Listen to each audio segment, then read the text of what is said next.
नमस्कार, मैं हूं रचा शर्मा। आप सभी दर्शकों का अन्नदाता कार्यक्रम में स्वागत करती हूं। किसान का जीवन बहुत मुश्किल होता है। वो अपने खेतों में लंबे समय तक काम करता है। उसका ध्यान सदैव फसल में ही लगा रहता है। वो अपनी कड़ी मेहनत की ताकत पर अपना जीवन व्यतीत करते हैं।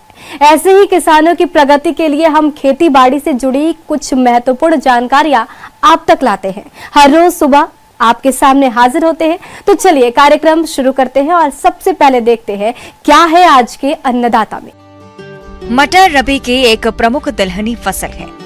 इसकी खेती प्रदेश के बहुत से किसान भाई बड़े पैमाने पर करते हैं। मटर का प्रयोग मुख्य रूप से दाल और सब्जी के रूप में किया जाता है। इसमें भरपूर मात्रा में प्रोटीन और विटामिन पाया जाता है। दाल वाली मटर की खेती हमारे देश में मैदानी और पहाड़ी इलाकों में की जाती है। इसकी बुवाई का उचित समय मध्य अक्टूबर से लेकर मध्य नवंबर तक है। इसकी खेती के लिए अच्छे जल निकासी वाले दोमट भूमि, जिसका पीएच मान 6.5 से 7.5 के बीच हो, अच्छी मानी जाती है। किसान अभी वर्षा की नमी को देखते हुए एक जुताई मिट्टी पलटने वाले हल से और 2 जुताइयां देशी हल या कल्टीवेटर से करके पाटा लगाकर खेत को भुरभुरा और समतल कर लेना चाहिए। अब बात आती है खाद और उर्वरक प्रबंधन की। तो बुवाई के समय 20 टन सड़ी हुई गोबर की खाद, 130 किलोग्राम डीएपी, 70 किलोग्राम एमओपी और 20 किलोग्राम गंधक का आप प्रयोग करें, जिससे आपकी फसल की बढ़वार अच्छी होगी। किसान भाइयों, दाल वाली मटर की खेती के लिए बेहतर तो यही होगा कि आप अपने क्षेत्र के मुताबिक रोगरोधी प्रजातियों का चयन करें। वैसे किसान भाई बौनी प्रजातियों में इंद्र मालवीय 15, सपना मालवीय 12, स्वाति प्रजातियों का चयन कर सकते हैं, जिसकी औसत उपज क्षमता 22 से 32 क्विंटल प्रति हेक्टेयर है। और यदि अधिक बढ़वार करने वाली प्रजातियों की बात करें तो इसमें आदर्श, शिखा, रचना, अमन प्रजातियों का चयन करें, जिनकी औसत उपज 20 से 30 क्विंटल प्रति हेक्टेयर होती है। किसान भाइयों, जहां तक बीज दर की बात है तो आप 80 से 100 किलोग्राम बीज प्रति हेक्टेयर प्रयोग में लाएं और बीजों को हमेशा किसी प्रमाणित संस्था से ही खरीदें। फसल को रोगों से बचाने के लिए कार्बेडाजिम 1 ग्राम या थीरम 3 ग्राम की प्रति किलोग्राम बीज की दर से उपचारित करें। इसके बाद राइजोबियम कल्चर 5 से 10 ग्राम और पीएसबी कल्चर 5 से 10 ग्राम प्रति किलो बीज उपचारित करके बुवाई करें। किसान भाइयों, बीजों की बुवाई कतारों में करें, जिसमें कतार से कतार 30 सेंटीमीटर और पौधे से पौधा 8 से 10 सेंटीमीटर की दूरी रखते हुए हल के पीछे या सीड ड्रिल की सहायता से बीजों की बुवाई करें। किसान भाइयों, मटर फसल को खरपतवारों से बचाने के लिए पेंडिमेथिलीन खरपतवार नाशी की 3.3 लीटर मात्रा को 700 से 800 लीटर पानी में घोलकर बुवाई के 2 दिनों के अंदर स्प्रे कर दें, जिससे खरपतवारों का जमाव नहीं होगा और फसल खरपतवार मुक्त रहकर बढ़वार अच्छी करेगी। परिणाम स्वरूप किसान भाइयों को ऐसी फसल से उपज भी अधिक मिलेगी। बायोफ्लॉक तकनीक, बायोफ्लॉक एक नई तकनीक है जो किसान भाइयों के लिए हमारी बहुत ही कारगर तकनीक है। जैसा कि आप सभी जानते हैं कि हमारे आज के दिन में जो है सभी किसान भाइयों के पास तालाब नहीं होते हैं। 1 हेक्टेयर या 2 हेक्टेयर जैसा भी है, तालाब नहीं होते हैं। वो इस तकनीक को अपना सकते हैं। मछली की बढ़ती खपत को देखते हुए मत्स्य पालक उत्पादन को बढ़ावा देने के लिए नई तकनीक को अपना रहे हैं। इसके लिए कम पानी और कम खर्च में अधिक से अधिक मछली उत्पादन करने के लिए बायोफ्लॉक तकनीक अपनाया जा रहा है। बायोफ्लॉक तकनीक एक आधुनिक व वैज्ञानिक तरीका है। बायोफ्लॉक तकनीक के माध्यम से किसान बिना तालाब की खुदाई किए एक टैंक में मछली पालन कर सकते हैं।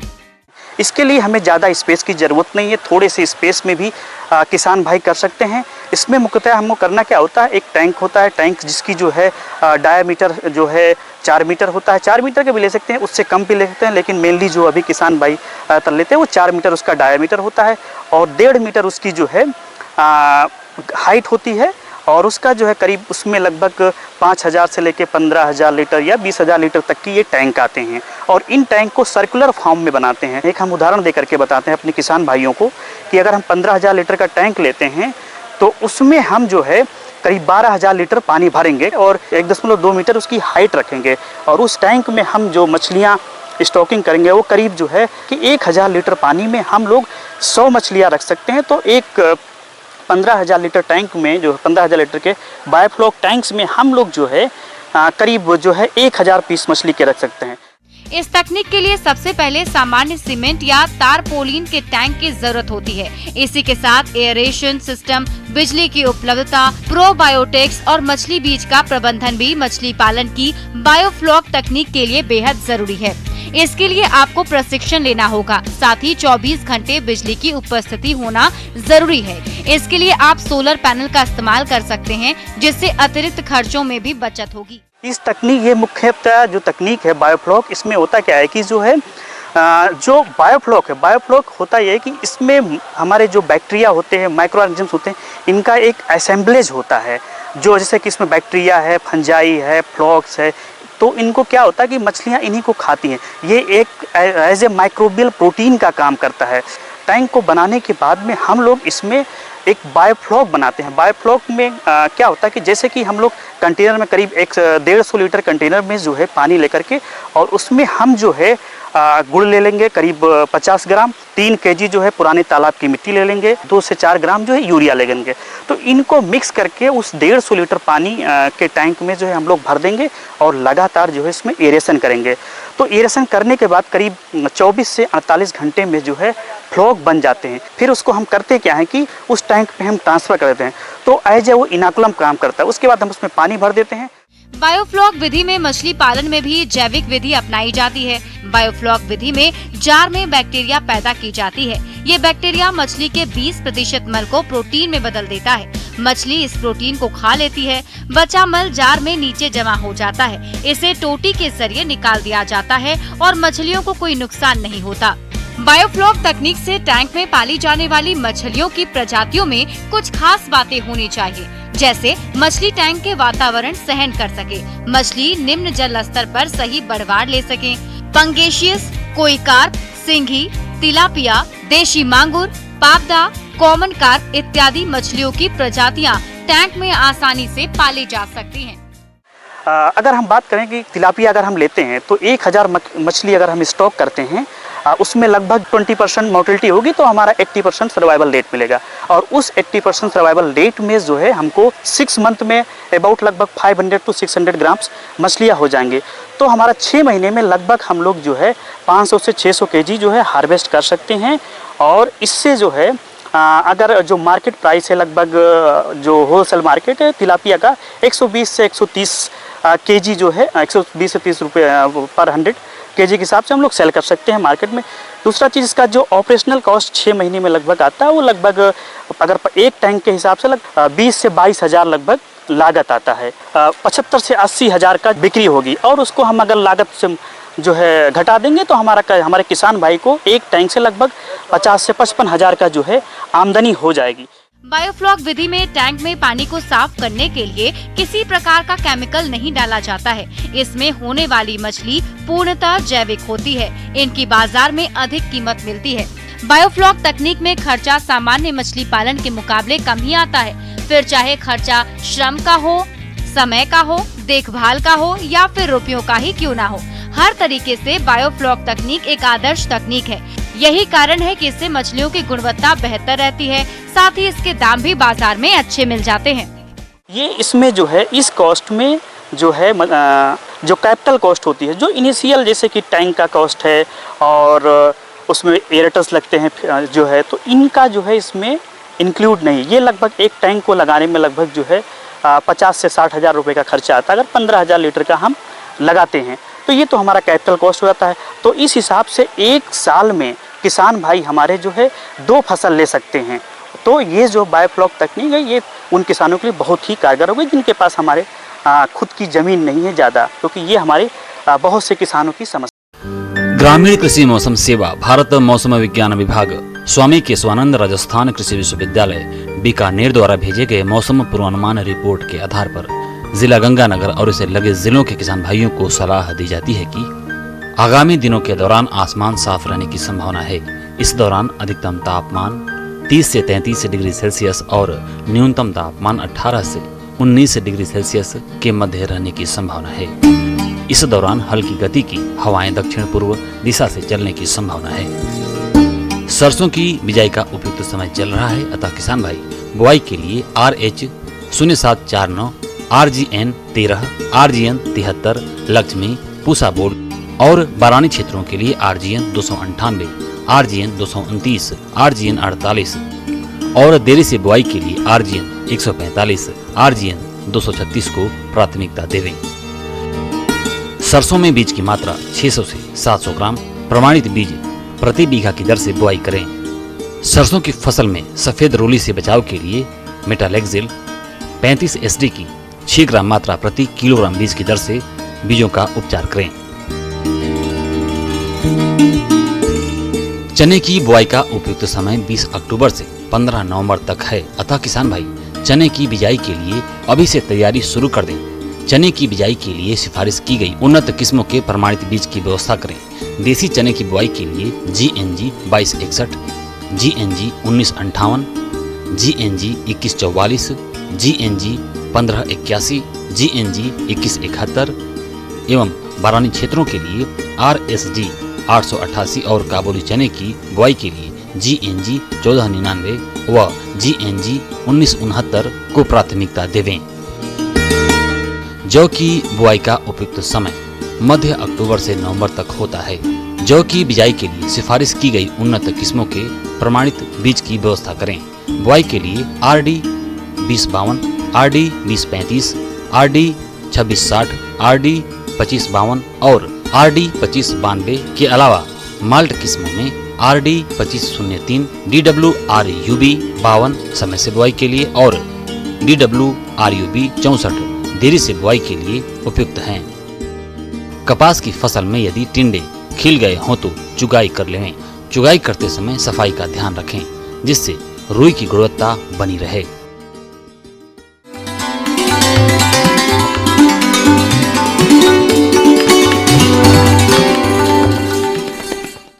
अन्नदाता हेल्पलाइन निःशुल्क फोन संपर्क सेवा के माध्यम से आपके द्वारा पूछे गए प्रश्नों में से एक या दो महत्वपूर्ण प्रश्न को हम अपने कार्यक्रम में शामिल करते हैं। इसी के तहत आज का चयनित प्रश्न और इसका जवाब इस प्रकार है। अन्नदाता निःशुल्क फोन संपर्क सेवा के माध्यम से पूछे गए प्रश्नों में से आज हमने जिस प्रश्न को कार्यक्रम में शामिल किया है उसे पूछा है ग्राम प्रतापगढ़, जिला अलवर के कृषक संदीप शर्मा ने। ये ड्रैगन फ्रूट की फसल में किए जाने वाले जरूरी कार्यों के बारे में जानकारी चाहते हैं। तो संदीप शर्मा जी, आपकी जानकारी के लिए प्रस्तुत है कार्यक्रम का ये अंश। हम चर्चा कर रहे हैं एक ऐसे फल की जो जेरोफिटिक है, मतलब सूखी जगह में होती है, लेकिन अब धीरे धीरे सब ट्रॉपिकल कंडीशन में भी जा रहा है। मतलब जहाँ पे थोड़ी बारिश अधिक होती है या 1000 मिलीमीटर प्रति वर्ष के हिसाब से या 1500 तक जाती है, वहाँ तक हम उस फल की खेती कर सकते हैं। पहले ये बिल्कुल सूखे में होती थी। नाम है ड्रैगन फ्रूट। ड्रैगन फ्रूट ऐसा फल जिसमें कि बहुत सारे पोषक तत्व हैं, जैसे कैल्शियम बहुत ज़्यादा है इसमें, आयरन बहुत ज़्यादा है इसमें, और बड़ा रसीला है और बहुत स्वादिष्ट है। तो ड्रैगन फ्रूट बिल्कुल जेरोफिटिक है, मतलब एक तरह से सूखी जगह के लिए है, कांटेदार है। इसकी पत्तियां जो आप देखेंगे बिल्कुल गद्देदार होगी पत्तियां, तो ये पानी का लॉस कम होता है, वाष्पोत्सर्जन ट्रांसपिरेशनल लॉस हम बोलते हैं इसको, वो कम होता है, पानी संरक्षित रहता है इस पौधे में। इस फल के पौधों को दूसरे पौधों की तुलना में कम पानी की आवश्यकता होती है। फूल आने एवं फल के विकास के समय खेत में नमी की कमी नहीं होनी चाहिए। इसके लिए बूंद बूंद सिंचाई पद्धति का उपयोग करना चाहिए।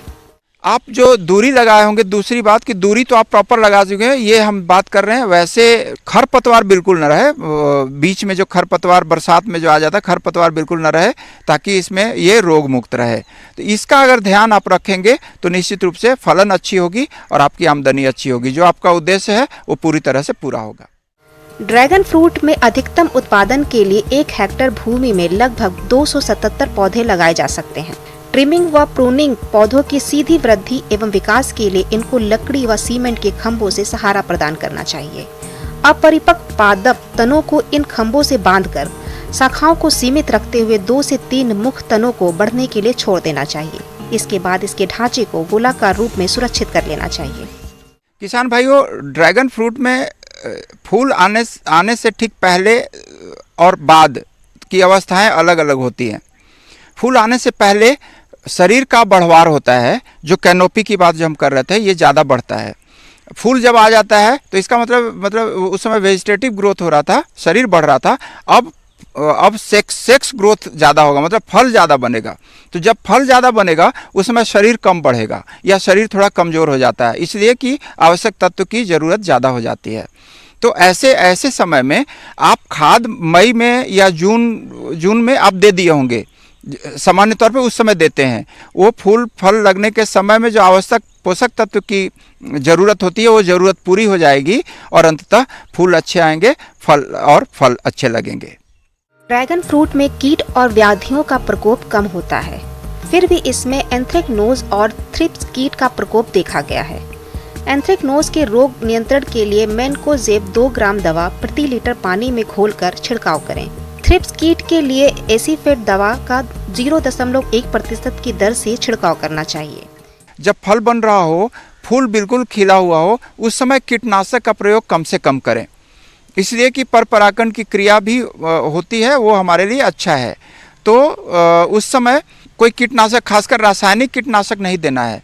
नीम से बनी हुई मतलब जैविक कीटनाशी का इस्तेमाल कर सकते हैं, जैसे नीम या करंज के बीज से या पत्ती से बना हुआ या गोमूत्र वगैरह से, वो हम जैसे निमाक्लोर, निमिसाइड ऐसे करके दवाएं आती है, वो 5 मिलीलीटर प्रति लीटर के हिसाब से प्रति लीटर पानी डालना है, उसके हिसाब से आप छिड़काव कर सकते हैं 15 दिन के अंतराल। आइए अब एक नजर डालते हैं राज्य के कुछ चुनी हुई मंडियों के प्रमुख फसलों के बाजार भाव पर।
किसान भाइयों, अन्नदाता आपकी सेवा के लिए संकल्परत है। कृषि संबंधित समस्या और सुझावों के लिए आप हमें इस पते पर संपर्क भी कर सकते हैं।